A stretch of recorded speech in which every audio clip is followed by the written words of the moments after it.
Hello दोस्तों, ITI classes के YouTube channel पर आप सभी का स्वागत है। तो दोस्तों, जैसा कि आप सब जानते हैं कि DGT के द्वारा नोटिस आपका आ गया है। जो आपकी बाकी की परीक्षाएं हैं वो 15 मार्च 2021 से स्टार्ट होंगी। तो अब जो आपके एग्ज़ाम हैं वो आपका एम्प्लॉयबिलिटी स्किल WCS और आपकी जो ट्रेड थ्योरी है उसका होना है। तो आज की इस वीडियो में हम डिस्कस करेंगे प्रैक्टिस सेट। आप कह सकते हैं कि कुछ क्वेश्चंस हैं इम्पोर्टेंट जो आपके 2018 में पूछे गए थे। तो एक एक प्रश्न को यहाँ पर डिस्कस करेंगे और उनके सॉल्यूशन आप देखेंगे। ये सभी प्रश्न जो हैं आपको स्क्रीन पर भी दिखते रहेंगे। आप या तो खुद से भी लगा सकते हैं और यदि आपको नहीं समझ आता तो आप उसके बाद में सॉल्यूशन देख सकते हैं।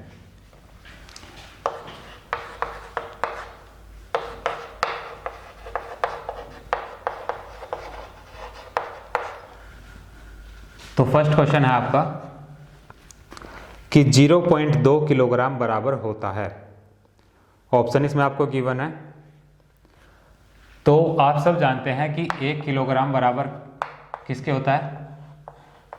1000 ग्राम के।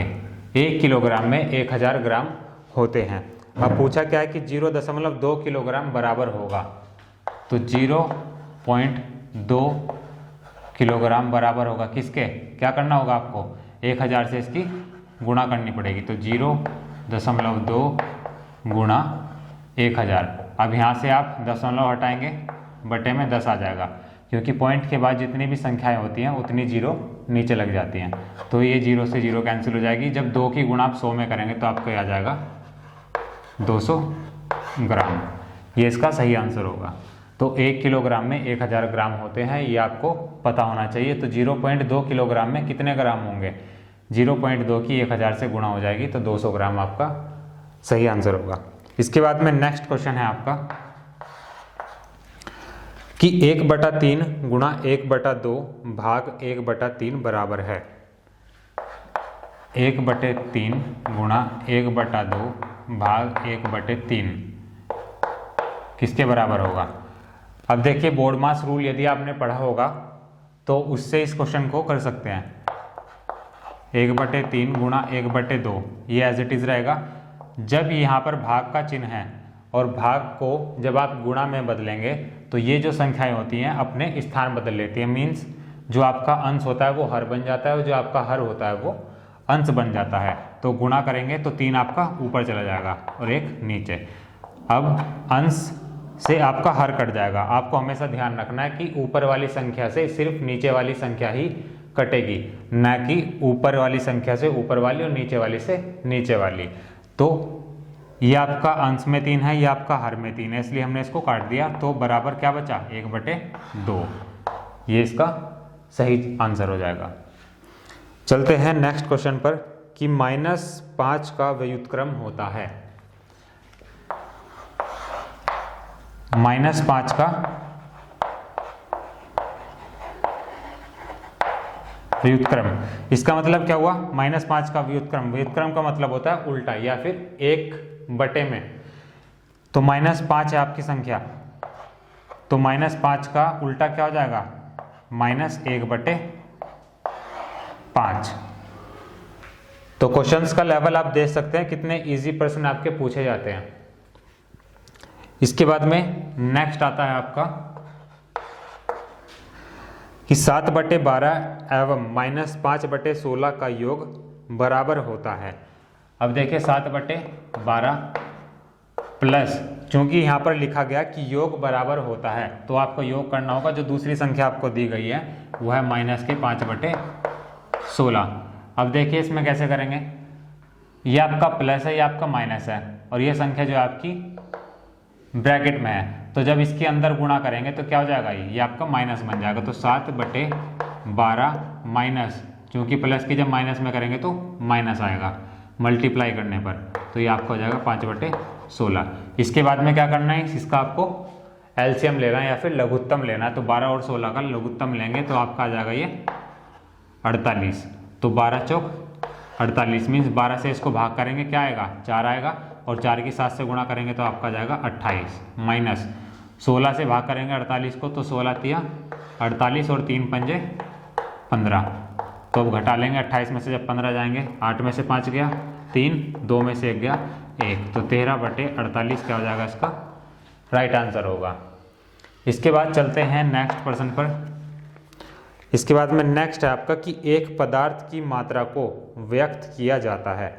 ऑप्शन इसमें आपको गिवन है वजन, घनत्व, आपेक्षिक घनत्व या फिर द्रव्यमान। अब देखिए किसी पदार्थ को, यदि आपके पास में कोई पदार्थ है तो उसका कुछ भार भी होगा, तो आप भार को क्या कह सकते हैं, उसका मास कह सकते हैं, उसका द्रव्यमान कह सकते हैं। तो ऑप्शन नंबर डी क्या होगा इसका सही आंसर होगा। इसके बाद में चलते हैं नेक्स्ट क्वेश्चन पर। आपको दो संख्याएं दी गई है, उनका योग आपसे पूछा गया है। संख्याएं आपकी क्या हैं 2.012 प्लस 201.2। देखिए इस तरह के प्रश्नों में आपको क्या करना होता है कि आप दशमलव के बाद वाली संख्याओं को बाद में जोड़ सकते हैं और जो दशमलव से पहली संख्याएं हैं उनको पहले जोड़ सकते हैं। तो 201 में जब आप 2 जोड़ेंगे तो क्या जाएगा 203 आ जाएगा, दशमलव लगाएंगे। अब आप ऑप्शन से देख सकते हैं कि इसमें जो आपका पहला ऑप्शन, दूसरा ऑप्शन और चौथा ऑप्शन जो है उसमें दशमलव से पहली संख्या क्या है एक समान है, मीन्स 203 ही है। अब क्या करना है आपको, दशमलव के बाद वाली संख्या देखते हैं पॉइंट। अब 2 में जब आप 0 जोड़ेंगे तो क्या जाएगा 2 आ जाएगा और 12 आपका ऐसे रहेगा, तो 203.212 इसका सही आंसर होगा। तो option number D is correct. इसके बाद में चलते हैं नेक्स्ट प्रश्न पर। अब देखिए इसमें क्या बताया गया है, 127 सेंटीमीटर खालिस्तान के समतुल्य होता है। ऑप्शन आपको जो दिए गए हैं वो इंच में दिए गए हैं। अब 127 सेंटीमीटर को आपको किस में बदलना है, इंच में। तो जो आपका 1 सेंटीमीटर होता है, जो आपका 1 सेंटीमीटर होता है वो बराबर होता है 0.394 इंच के। मीन्स 1 सेंटीमीटर में 0.394 इंच होते हैं। तो पूछा क्या है 127 सेंटीमीटर में कितने इंच होंगे, तो क्या करना है सीधी सीधी आपको गुणा कर देनी है किसमें 0.394 में, किसकी 127 की। एक बार फिर से देखते हैं, 127 सेंटीमीटर को आपको इंच में बदलना है, चूंकि आपको जो ऑप्शन गिवन है वो इंच में दिए गए हैं। अब आपको पता होना चाहिए ये रिलेशन कि 1 सेंटीमीटर में कितने इंच होते हैं। तो 1 सेंटीमीटर में आपको होता है 0.394 इंच। तो क्या करना है, अब 1 सेंटीमीटर का मान आपको पता है, 127 सेंटीमीटर का पूछा है तो क्या कर देंगे सीधी इसकी गुणा कर देंगे। तो 0.394 गुणा 127, तो इसकी आप गुणा कर लेंगे और जो भी आएगा वो क्या हो जाएगा इसका राइट आंसर होगा। अब देखिए मैंने तो पहले से ही कर रखा है कि इसकी मल्टीप्लाई करके क्या आएगा। अब ऑप्शन जो है इसमें आपको दिए गए हैं 5 इंच, 50 इंच और आपका है ये 500 इंच और चौथा ऑप्शन है इनमें से कोई नहीं। तो इसका जो राइट आंसर होगा ऑप्शन नंबर डी होगा, क्योंकि इसकी मल्टीप्लाई करने पर दशमलव में आएगी संख्या, चूंकि यहाँ पर क्या है ये दशमलव लगा हुआ है। और बाकी जो आपको 3 ऑप्शन दिए गए हैं ए, बी और सी वो क्या है पूर्ण संख्याएं हैं। तो इसलिए जो आपका डी ऑप्शन है इनमें से कोई नहीं वो इसका सही आंसर होगा। तो एक रिलेशन तो आपको ये पता होना चाहिए कि 1 सेंटीमीटर में कितने इंच होते हैं और एक आपको ये पता होना चाहिए कि 1 किलोग्राम में कितने ग्राम होते हैं। तो इसके बाद नेक्स्ट है आपका कि 7.8 ग्राम पर सेंटीमीटर क्यूब होने पर अपने घनत्व के साथ 14 सेंटीमीटर भुजा वाले एक माइल्ड स्टील के घन का वजन ज्ञात कीजिए। प्रश्न आप अपनी स्क्रीन पर भी देख सकते हैं। तो इसमें आपको दिया गया है घनत्व, आपका कोई माइल्ड स्टील का घन है उसका घनत्व आपको दिया गया है और उसकी भुजाएं आपको दी गई हैं 14 सेंटीमीटर। तो लिख लेंगे यहाँ पर पहले घनत्व। घनत्व को किस चीज़ से रिप्रेजेंट करते हैं, डी से। डी आपको दिया गया है, यह है आपका 7.8 ग्राम पर सेंटीमीटर क्यूब। इसके बाद में भुजा आपको दी गई है, भुजा मान लेते हैं कि आपको ए बराबर मान लेते हैं, ए बराबर 14 सेंटीमीटर। बात की गई है कि एक माइल्ड स्टील के घन की। अब आपको पहले तो पता होना चाहिए कि जो आपका रिलेशन होता है किस किस का, घनत्व का, द्रव्यमान का और आयतन का। तो आपको पता होना चाहिए कि घनत्व बराबर क्या होता है आपका द्रव्यमान बटे आयतन। जो आपका घनत्व होता है वो क्या होता है, मास पर यूनिट वॉल्यूम। ये रिलेशन होता है। तो इस रिलेशन में देखेंगे अब आपको क्या क्या चीज़ गिवन है और क्या क्या आपको निकालनी है। तो डी आपको गिवन है, एम आपको निकालना है और वी आपको डायरेक्ट गिवन नहीं है, बट यहाँ पर आपको भुजा दी गई है और आपको बताया गया है कि आपकी आकृति किस प्रकार की है, घन के आकार की है। तो घन का आयतन निकालने के लिए फॉर्मूला आपके पास को पता होना चाहिए, आपको पता होना चाहिए कि ए गुणा ए, ये आपके पास में क्या होता है, घन का आयतन होता है। या फिर इसको लिख सकते हैं ए की पावर 3, क्योंकि गुणा में घातें हमेशा जुड़ जाती हैं। तो आपका जो माइल्ड स्टील का घन है उसका आयतन निकल के आ जाएगा आपका ए की पावर 3 से। तो अब फॉर्मूले में रखेंगे, चूंकि हमें निकालना क्या है, द्रव्यमान निकालना है। तो द्रव्यमान निकालने के लिए क्या करेंगे, क्रॉस मल्टीप्लाई करेंगे। तो m की 1 से गुणा हो जाएगी, तो m बराबर क्या हो जाएगा, d इंटू वी। अब वैल्यू पुट करेंगे, d का मान आपको दे रखा है 7.8 गुणा, अब देखिए v की जगह क्या लिखेंगे, a की पावर 3 और a का मान कितना है 14, तो 14 की पावर 3 हो जाएगा। बात कर लेते हैं इनकी यूनिट्स की भी, कि जो आपका द्रव्यमान है उसकी यूनिट क्या बनेगी। अब देखिए आपको दे रखा है कि ग्राम पर सेंटीमीटर क्यूब में, ये आपको दे रखा है ग्राम पर सेंटीमीटर क्यूब गुणा, ये आपने लिख रखा है यहाँ पर 14 की पावर 3 और आपको सेंटीमीटर में दे रखी है। जब आप इसकी 3 बार गुणा करेंगे तो क्या हो जाएगा आपका सेंटीमीटर की पावर 3। अब देखिए ये सेंटीमीटर क्यूब आपका ऊपर है, मीन्स ये आपका अंश में लिखा हुआ है, और ग्राम पर सेंटीमीटर क्यूब ये आपका हर में दिया गया है। तो सेंटीमीटर क्यूब से सेंटीमीटर क्यूब सबसे पहले कैंसिल करेंगे। अब आपको पता चल गया कि जो आपका मास है, जो आपका द्रव्यमान है, उसकी यूनिट क्या बन जाएगी, जो बचेगा, बचा क्या है आपके पास में, ग्राम।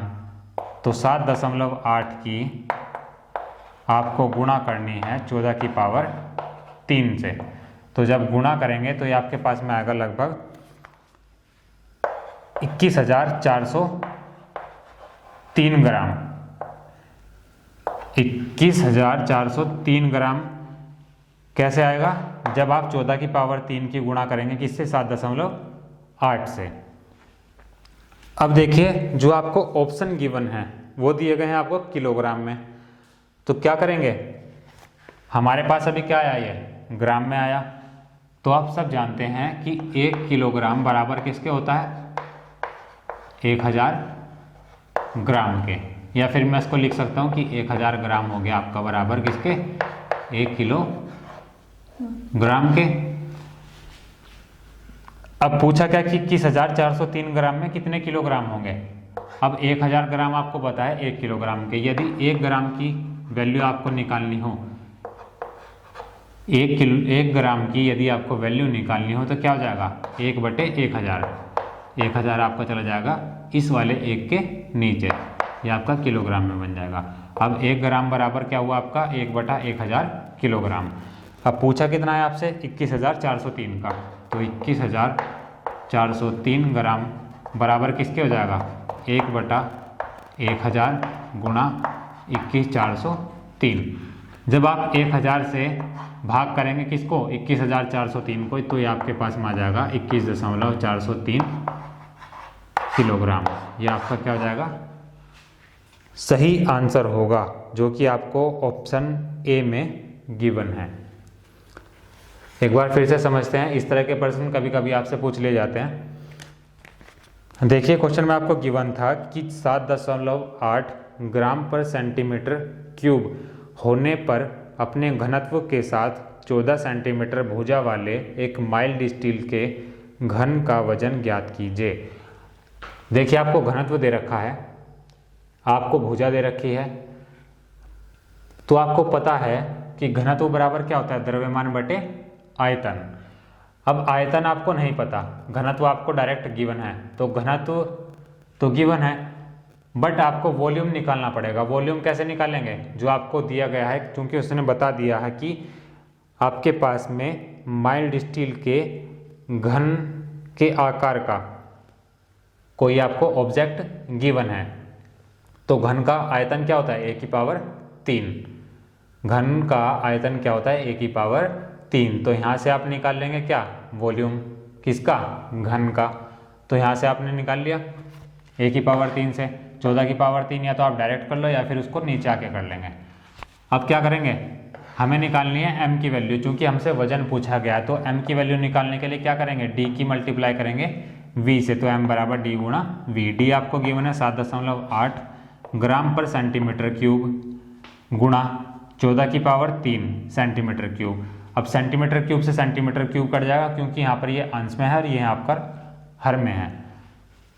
तो क्या करेंगे, 7.8 की गुणा करेंगे 14 की पावर 3 से, तो आपका आ जाएगा ये 21,403 ग्राम। अब आपको जो ऑप्शन दिए गए हैं वो किलोग्राम में दिए गए हैं, तो क्या करेंगे, आप सब जानते हैं कि 1000 ग्राम किसके बराबर होता है, 1 किलोग्राम के। तो यहाँ से यदि मैं 1 ग्राम की वैल्यू निकाल लूँ तो क्या हो जाएगा, 1 ग्राम की वैल्यू क्या हो जाएगी, 1/1000 किलोग्राम। अब है मेरे पास में कितना, 21,403 ग्राम। तो 21,403 ग्राम की कैसे निकालेंगे, गुणा कर देंगे इस वाले पार्ट में, तो 1/1000 की गुणा कर दिया आपने 21,403 में। तो जब आप इसको भाग करेंगे तो आपका मिल जाएगा 21.403 किलोग्राम, जो कि ऑप्शन ए में आपको गिवन है। इसके बाद में नेक्स्ट आता है आपका कि 0.3 लीटर बराबर होता है। ऑप्शन आपको दिए गए हैं मिलीलीटर में, मीन्स ml में। अब आपको पता होना चाहिए कि 1 लीटर जो होता है वो बराबर किसके होता है, 1000 ml के। 1 लीटर में 1000 ml होते हैं। अब पूछा क्या है, 0.3 लीटर, तो 0.3 लीटर की कैसे निकालेंगे, गुणा करनी पड़ेगी आपको, क्या सीधी गुणा कर दो 0.3 की किससे, 1000 ml से। तो दशमलव हटाई, नीचे 10 लिख दिया, ये 0 से ही आपकी 0 कट जाएगी, तो 3 की गुणा जब करेंगे 100 से तो ये आपका हो जाएगा 300 ml। तो 0.3 लीटर में आपके कितने ml हो जाएंगे, 300 मिलीलीटर हो जाएंगे। तो ऑप्शन नंबर ए आपको गिवन है 300 मिलीलीटर, ये इसका सही आंसर होगा। इसके बाद में नेक्स्ट है आपका कि 1 मीटर क्यूब के समतुल्य होता है। अब देखिए 1 मीटर क्यूब किसके बराबर होगा, ऑप्शन इसमें आपको दे रखे हैं 10 लीटर, 100 लीटर, 1000 लीटर, या फिर इनमें से कोई नहीं। तो आपको पता होना चाहिए कि 1 मीटर क्यूब बराबर किसके होता है, 1000 लीटर के। इसके बाद में नेक्स्ट है आपका कि 25.4 मिलीमीटर बराबर होता है। अब आपको रिलेशन पता होना चाहिए कि 25.4 मिलीमीटर बराबर किसके होगा, 1 इंच के। तो 1 इंच में आपके कितने mm होते हैं, 1 इंच में आपके 25.4 mm होते हैं। तो डायरेक्ट क्वेश्चंस जो है आपसे पूछ लिए जाते हैं। ऑप्शन नंबर सी में आपको गिवन है 1 इंच, तो यही इसका क्या हो जाएगा, राइट आंसर हो जाएगा। देखिए नेक्स्ट जो क्वेश्चन है आपका, इसमें आपको दिया गया है कि 6:3:1 के अनुपात में तांबा, टीन और जस्ता वाले 90 किलोग्राम भार वाली अलोह कास्टिंग में तांबे का भार कितना होगा। तो देखिए इस तरह के प्रश्न जो होते हैं आपसे, उनको किस प्रकार से करते हैं। अब देखिए आपको एग्जैक्ट वैल्यू नहीं पता, जो आपका अलोह कास्टिंग है, जो आपकी कास्टिंग है, उसमें आपको 3 चीज़ें दी गई हैं। एक है आपका तांबा, दूसरा आपका टिन और तीसरा आपका जस्ता। तीनों की वैल्यूज़ जो हैं वो आपको एक रेशियो में गिवन है। एग्जैक्ट वैल्यू आपको नहीं पता, बट आपको उनका जो टोटल वेट है वो आपको गिवन है 90 किलोग्राम। तो इसमें पूछा है कि तांबे का वेट कितना है। अब देखिए इस तरह के प्रश्नों को आप किस प्रकार से करेंगे, जब आपको अनुपात गिवन है, जब आपको रेशियो गिवन है तो आपको एग्जैक्ट वैल्यू नहीं पता होती, तो इसमें हम किस तरह से लिख सकते हैं, 6x आपका क्या है इसमें, तांबा। इसके बाद में 3x क्या है आपका, टिन, और 1x आपका क्या हो जाएगा, जस्ता। ये आप मान लेंगे कि तांबा कितना है, 6x है, टिन कितना है, 3x है, और जस्ता आपका 1x है, क्योंकि आपको ये रेशियो में गिवन है। अब देखिए इन तीनों को मिलाने पर जो आपकी कास्टिंग होगी उसका वेट कितना है, 90 किलोग्राम। इसका मतलब इन तीनों को जब आप जोड़ देंगे तो किसके बराबर हो जाएगी, 90 किलोग्राम के। तो जोड़ देंगे इसको, 6 और 3 9 और 1 10, तो मीन्स 10x बराबर किसके है, 90 किलोग्राम के। 10x बराबर है किसके, 90 किलोग्राम के। यदि मुझे यहाँ से x की वैल्यू निकालनी हो तो ये क्या हो जाएगा आपका 90/10, 0 से 0 कैंसिल हो जाएगी, तो x बराबर आपका क्या हो जाएगा, 9।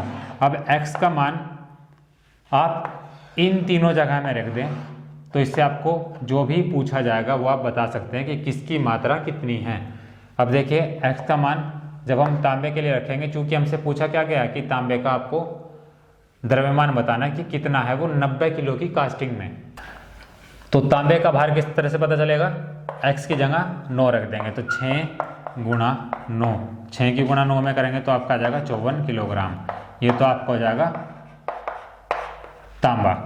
इसके बाद x की वैल्यू रखेंगे यहाँ, तो 3 की गुणा जब 9 में करेंगे तो ये आपका हो जाएगा 27 किलोग्राम, ये आपका आ जाएगा टिन। इसके बाद में जब 9 यहाँ रखेंगे तो 1 की गुणा 9 में करेंगे तो आपका आ जाएगा 9, तो ये आपका हो जाएगा जस्ता। ये आपके क्या हो जाएंगे, राइट आंसर हो जाएंगे। अब जो भी इसमें आपसे पूछा जाएगा वो आपके ऑप्शन में गिवन होगा। क्योंकि हमसे पूछा है तांबे का भार, तो तांबे का कितना आया, 54 किलोग्राम। ऑप्शन नंबर सी में आपको दिया गया है। एक बार फिर से समझते हैं इसको कि आपको तांबा, टिन और जस्ता एक अनुपात में दिए गए हैं। आपने एक जॉब बनाई है जिसका भार आपको दिया गया है 90 किलोग्राम। अब देखिए इसमें हमें एग्जैक्ट वैल्यू नहीं पता कि इनकी मात्रा कितनी कितनी है 90 किलोग्राम की कास्टिंग को बनाने में। तो हमने क्या किया, तांबा मान लिया 6x, टिन मान लिया 3x, जस्ता आपने मान लिया 1x। अब इन तीनों से मिलकर आपकी कोई कास्टिंग बनाई गई है, तो इसका मतलब इन तीनों का जो जोड़ होगा वो किसके बराबर हो जाएगा, 90 किलोग्राम के। तो क्या कर देंगे, 6 और 3 9 और 1 10, तो 10x बराबर किसके, 90 किलोग्राम के। यदि यहाँ से x का मान निकालें तो ये आपको हो जाएगा 90/10, 0 से 0 कैंसिल हो जाएगी, तो x का मान कितना आया, 9।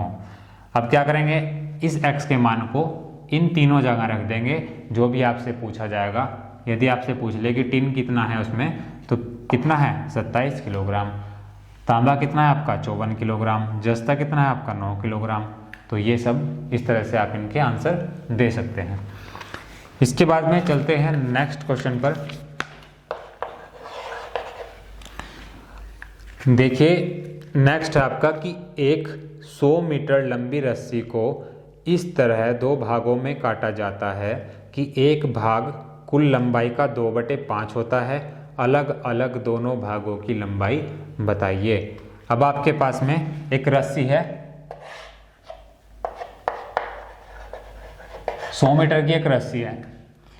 अब एक भाग जो है वो दिया गया है कि वो कुल लंबाई का 2/5 है। कुल लंबाई कितनी है, 100 मीटर। तो एक भाग इसमें आपको बता दिया कि कुल लंबाई का 2/5। तो कुल लंबाई का जब आप 2/5 करेंगे तो आपको एक भाग तो पता चल जाएगा। कैसे, 100 की गुणा कर देंगे 2/5 से, तो जब इसको 5 से हम काटेंगे तो कितना आ जाएगा, ये 20 पंजे 100 होता है, तो 5 दूनी 10 और 0। अब 20 की गुणा जब 2 में करेंगे तो आपका आ जाएगा 40 मीटर। तो एक भाग तो आपका 40 हो जाएगा और दूसरा भाग कितना हो जाएगा, 60 मीटर। क्योंकि टोटल जो रस्सी है उसकी लंबाई कितनी है, 100 मीटर। एक भाग आपने निकाल लिया 40 मीटर, तो बचा कितना, 60 मीटर। तो ये जो है आपका ऑप्शन नंबर बी में आपको दिया गया है 40 मीटर और 60 मीटर। दोनों भागों की लंबाई आपसे पूछी गई थी। ये तो इजी था। इसके बाद में नेक्स्ट आता है आपका कि 2 सही 1/2 और 3 सही 1/2 का गुणनफल आपको बताना है। इसके बाद में नेक्स्ट है आपका कि 2 सही 1/2 व 3 सही 1/2 का गुणनफल ज्ञात कीजिए। गुणनफल का मतलब क्या हो जाएगा, आपको इनकी गुणा करनी है। पहले तो ये दो जो आपको संख्याएं दी गई हैं, पहले तो ये जो आपको दो मिश्रित भिन्नें दी गई हैं, इनको आप सिंपल भिन्न में कन्वर्ट करेंगे, साधारण भिन्न में कन्वर्ट करेंगे। किस प्रकार से, 2 की गुणा 2 में करेंगे, 2 दूनी 4, 4 जोड़ देंगे तो कितना हो जाएगा 5, 5/2 गुणा। इसी प्रकार यहाँ करेंगे, 2 से 3 में गुणा करेंगे तो 2 तिया 6, 6 और 1 7, तो 7/2। अब क्या करना है, गुणनफल निकालना है तो सीधी गुणा कर देंगे, ऊपर वाले की ऊपर वाले से, नीचे वाले की नीचे वाले से। 5 सते 35 और 2 दूनी 4, तो 35/4। अब देखिए यहाँ पर जो आपको ऑप्शन गिवन है वो पॉइंट्स में दिए गए हैं, तो इसका मतलब क्या करना होगा, 4 से हमको भाग करना होगा 35 को, तो 35 को भाग करेंगे 4 से। 4 से जब काटेंगे तो क्या हो जाएगा, 4 8 32, 5 में से 2 गया 3। अब 3 आपका छोटा है, दशमलव लगाना पड़ेगा, फिर यहाँ 0। 4 से काटेंगे, 4 सते 28, जब 30 में से 28 जाएंगे तो बचेंगे 2। आपने पॉइंट पहले लगा रखा है तो 0 अपनी तरफ से लगा लेंगे और 4 पंजे 20, तो 8.75 क्या हो जाएगा, इसका सही आंसर होगा ऑप्शन नंबर सी में आपको गिवन है। इसके बाद में नेक्स्ट आता है आपका कि 4000 किलोग्राम भार वाली एक कार 25 किलोमीटर प्रति सेकंड यात्रा करने पर एक समान मंदन से 5 सेकंड में रुकता है, तब इसका मंदन होगा। अब देखिए आपको भार भी दिया गया है, 4000 किलोग्राम भार वाली एक कार जो है 25 किलोमीटर प्रति सेकंड यात्रा करने पर, मीन्स कोई कार है, उसका जो आपको प्रारंभिक वेग है वो दिया गया है। तो u का जो मान है वो आपको दिया गया है कितना, 25 किलोमीटर प्रति सेकंड। ये आपका प्रारंभिक वेग हुआ किसका, कार का। इसके बाद में एक समान मंदन से 5 सेकंड में रुकता है। t आपको दे रखा है 5 सेकंड, t आपको दे दिया 5 सेकंड। इसके बाद में क्या हो जाती है,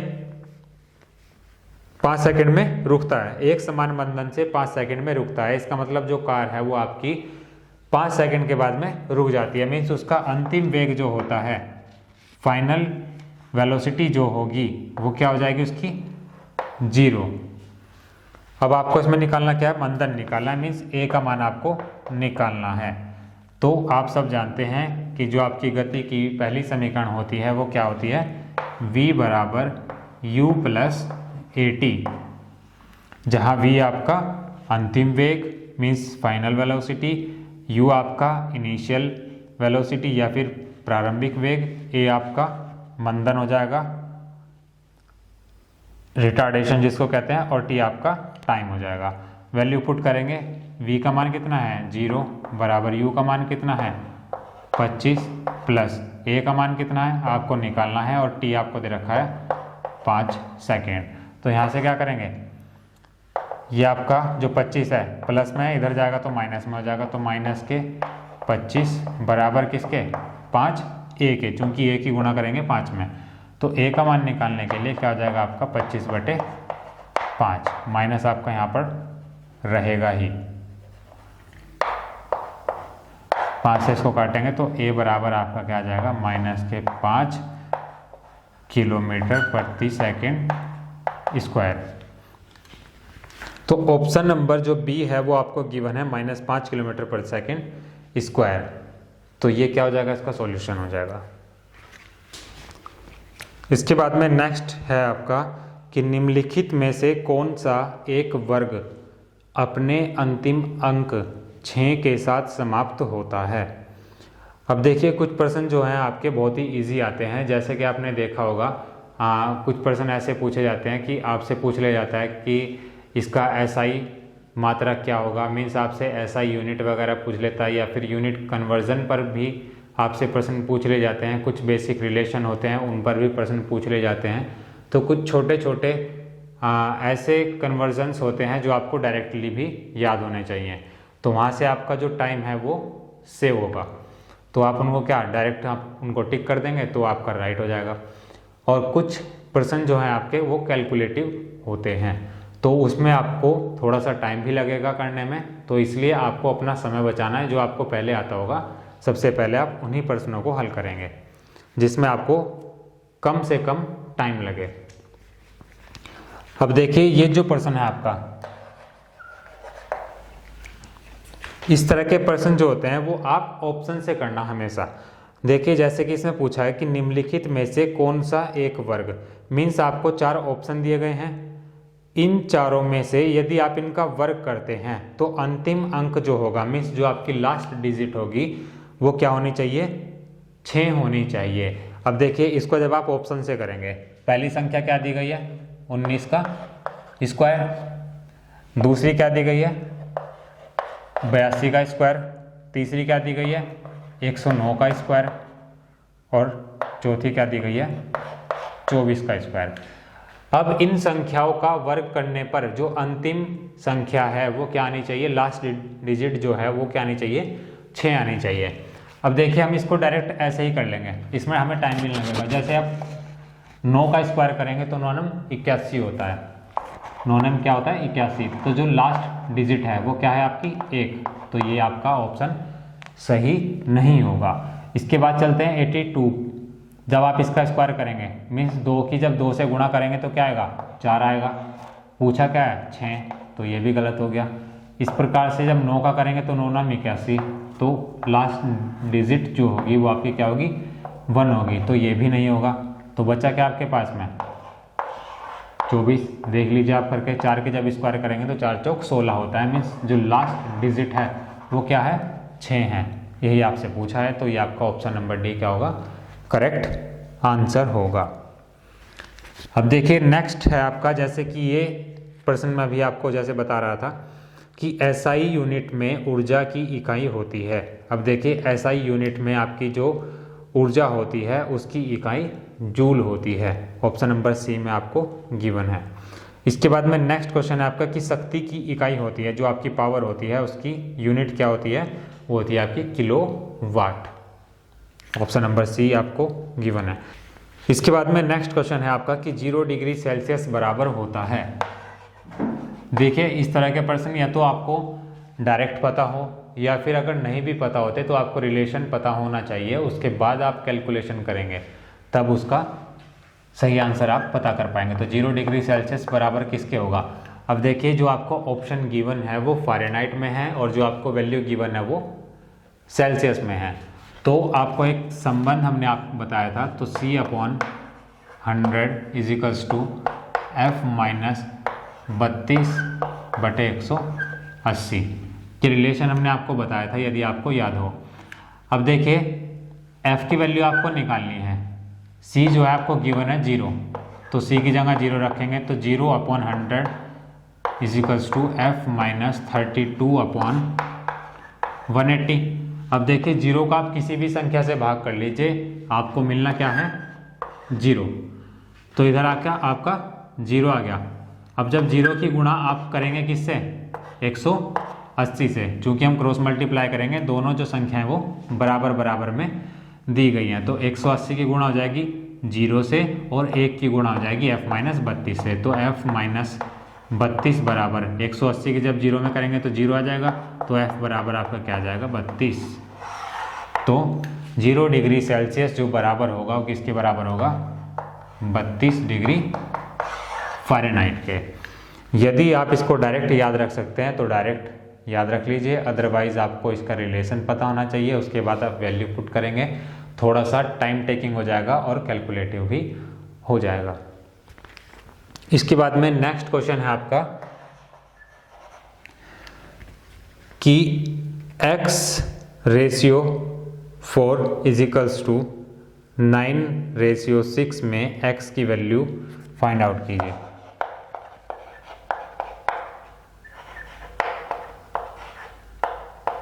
इसमें आपको x की वैल्यू निकालनी है। अब देखिए जो आपके रेशियो दिए जाते हैं, अब देखिए जो आपके रेशियो होते हैं उनको आप अपॉन में करके भी लिख सकते हैं। मैं इधर वाली जो आपकी रेशियो है इसको किस प्रकार से इसको किस तरह से लिख सकता हूँ, x/4 = 9/6। रेशियो को मैंने कैसे लिख लिया, भिन्नों के रूप में लिख लिया। तो अब क्या होगा, क्रॉस मल्टीप्लाई कर लीजिए इसकी, 6 की गुणा x में करेंगे 6x बराबर 4 की गुणा 9 में करेंगे 36। तो x का मान मुझे निकालना है, तो x बराबर क्या हो जाएगा 36/6, 6 36। तो x का मान क्या है आपका, यहाँ से 6 आ गया। तो यही आपका क्या होगा, ऑप्शन नंबर सी में करेक्ट आंसर होगा। इसके बाद में नेक्स्ट क्वेश्चन है आपका कि यदि एक वर्ग का क्षेत्रफल 2304 मीटर स्क्वायर हो तो वर्ग की भुजा क्या होगी। अब देखिए वर्ग का क्षेत्रफल जो आपका वर्ग होता है, स्क्वायर जो होता है आपका, उसका एरिया क्या होता है, उसका एरिया होता है आपका साइड का स्क्वायर। ठीक है, जो आपका स्क्वायर होता है उसका जो एरिया होता है उसका फॉर्मूला क्या होता है, साइड का स्क्वायर। अब एरिया आपको गिवन है, कितना है 2304 मीटर स्क्वायर बराबर किसके, साइड स्क्वायर के। साइड मैंने मान ली कि उसकी x है, तो मुझे x की वैल्यू निकालनी है। तो क्या करेंगे, जो आपका इधर स्क्वायर है, यदि आप स्क्वायर को हटाते हैं तो ये आपकी जो वैल्यू होगी 2304, ये क्या हो जाएगी, अंडर रूट के अंदर आ जाएगी। तो ये आपको हो जाएगा 2304 का अंडर रूट बराबर क्या, x। अब 2304 का जो वर्गमूल है वो आपको पता होना चाहिए। अगर नहीं पता तो आप कैसे करेंगे, इसका वर्गमूल लेंगे 2304 का। कैसे लेंगे इसको भी समझ लीजिए। पीछे की तरफ से दो दो संख्याओं के जोड़े बनाते हैं। चूंकि हम बात कर रहे हैं वर्गमूल की, तो वर्गमूल में वर्ग का मतलब 2, वर्गमूल में आप दो दो संख्याओं के जोड़े बनाते हैं। यदि घनमूल की बात होती तो घनमूल में हम पीछे की तरफ से 3-3 संख्याओं के जोड़े बनाते। तो वर्गमूल में क्या होगा, पीछे से हमने जोड़ा बनाया, एक तो बन गया ये 0 4 वाला, दूसरा क्या बना 23 का। अब क्या करते हैं, इसको भाग करते हैं। अब देखिए एक ऐसी संख्या से आपको भाग करना है कि उस संख्या की उसी में गुणा करने पर या तो 23 आ जाए या फिर 23 से कम आए।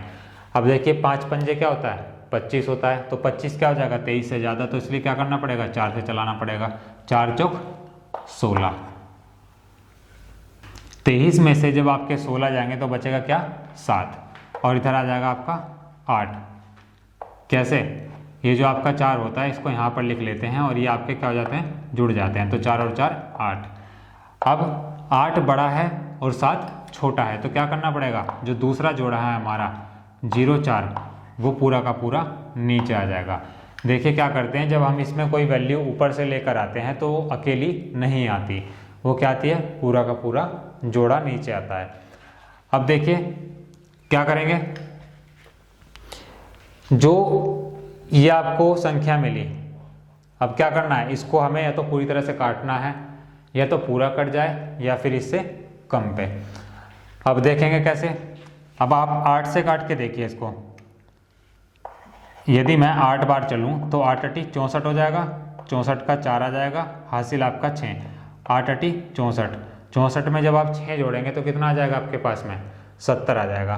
तो इसका मतलब क्या हुआ, 8 पर ही आपका चल जाएगा। 8 बार चलाया तो 8 की गुणा 8 में कितना है, 8 अटी 64, 64 का 4 हासिल 6, 8 अटी 64, 64 और 6 70। तो ये आपका पूरा पूरा कट जाएगा। तो 2304 का जो वर्गमूल होगा वो क्या होगा आपका 48 मीटर। ये क्या हो जाएगा, इसका सही आंसर हो जाएगा। तो इस तरह से आप इसके वर्गमूल भी ले सकते हैं 2304 का। इसके बाद में नेक्स्ट क्वेश्चन है आपका कि 0.1 की गुणा करनी है 0.01 में।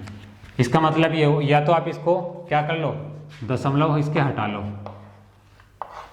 दोनों संख्याओं के आपने दशमलव हटा लिया और बटे में क्या कर दी, उसके 0 लगा दी। अब देखिए ऊपर जब आप 1 की गुणा 1 में करेंगे तो 1 आएगा अपॉन, जब 10 की गुणा 100 में करेंगे तो क्या आ जाएगा 1000। अब जब आप 1 को भाग करेंगे 1000 से तो आपको क्या मिलेगा, ये आपको मिल जाएगा 0.001। ये क्या हो जाएगा, इसका राइट आंसर हो जाएगा। तो ऑप्शन नंबर सी में आपको गिवन है। यदि आप दशमलव हटाकर नहीं करते तो फिर कैसे करते, 1 की गुणा 1 में कर दिया तो क्या मिला, 1 मिला। अब देख लीजिए कि जो आपके दशमलव हैं उसके बाद कितनी संख्याएं हैं, 1 2 3। तो इसका मतलब ये हुआ कि पीछे की तरफ से 3 संख्याएं हटा दीजिए और उसके बाद दशमलव लगा दीजिए। तो ये आपका ऑप्शन आ जाएगा सी 0.001। इसके बाद में नेक्स्ट है आपका कि 52.5 LBS बराबर होगा। LBS का मतलब क्या होता है, पाउंड। इसका मतलब ये है कि 52.5 पाउंड में कितने किलोग्राम होते हैं। क्योंकि आपको जो ऑप्शन दिए गए हैं वो सभी किलोग्राम में हैं, तो आपको पाउंड का और किलोग्राम का रिलेशन पता होना चाहिए सबसे पहले तो देखिए जो आपका 1 पाउंड होता है, जो आपका 1 LBS होता है या फिर 1 पाउंड होता है, वो बराबर किसके होता है, 454 ग्राम के। 1 पाउंड में 454 ग्राम होते हैं। अब यदि मुझे इसको किलोग्राम में बनाना हो तो क्या कर देंगे, भाग कर देंगे इसको 1000 से। तो क्या हो जाएगा, 1 LBS बराबर किसके हो जाएगा, 0.454 किलोग्राम के। तो आपको पता चलेगा कि 1 पाउंड में कितना होता है, 0.454 किलोग्राम। अब पूछा किसका है आपसे, 52.5 पाउंड में। तो 52.5 की क्या कर देंगे, इससे डायरेक्ट मल्टीप्लाई कर देंगे। तो इसको यहाँ देख लीजिए आप, ये आपको करना है 0.454 की गुणा किसमें, 52.5 में। तो आप गुणा करेंगे इसकी, और गुणा करके जो भी आएगा वो क्या हो जाएगा, आपका किलोग्राम में आंसर होगा। इसकी गुणा आप खुद से करेंगे और कमेंट करके हमें बताएंगे कि आपका आंसर क्या आया। तो दोस्तों आज की वीडियो में सिर्फ इतना ही रखेंगे और नेक्स्ट वीडियो में हम बात करेंगे कुछ और इम्पोर्टेंट क्वेश्चंस की।